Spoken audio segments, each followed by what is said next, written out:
হেল্পলাইনে আজকের ভিডিওটা থাকছে ফেসবুকের পোস্ট সম্পর্কে। আমরা বিভিন্ন সময় আমাদের ফেসবুক আইডিতে বিভিন্ন পোস্ট করে থাকি, সেটা ছবি অথবা ভিডিও হতে পারে। কিভাবে আমরা আমাদের এই পোস্ট করা ভিডিও বা ছবি ডিলিট করতে পারি তা এই ভিডিওর মাধ্যমে দেখানোর চেষ্টা করব। ফেসবুক পোস্ট ডিলিট করার জন্য প্রথমেই আপনারা ফেসবুকের অফিসিয়াল অ্যাপটি আপডেট করে নেবেন, এরপর অফিসিয়াল অ্যাপে ক্লিক করবেন। এখানে বাম পাশে খেয়াল করবেন আপনাদের প্রোফাইল পিকচার থাকবে, এটাতে ক্লিক করবেন। আপনাদের আইডিতে চলে আসবেন, এরপর যে পোস্ট ডিলিট করবেন সেই পোস্টটা খুঁজে নেবেন।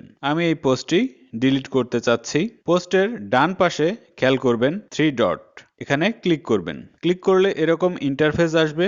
এখান থেকে মুভ টু বিন এটাতে ক্লিক করবেন, এরপর মুভ এটাতে ক্লিক করবেন, এরপর রিলোড দেবেন। দেখুন আমাদের পোস্টটি ডিলিট হয়ে গেছে। এভাবে আপনি আপনার আইডির যে কোনো পোস্ট, ভিডিও অথবা ছবি ডিলিট করতে পারবেন। ভিডিওটি ভালো লাগলে অবশ্যই লাইক কমেন্ট দেবেন, শেয়ার করবেন বন্ধুদের মাঝে। আর যারা এখনো আমার চ্যানেলটি সাবস্ক্রাইব করেননি, অনুরোধ রইল সাবস্ক্রাইব করবেন। ভালো থাকবেন, আল্লাহ হাফেজ।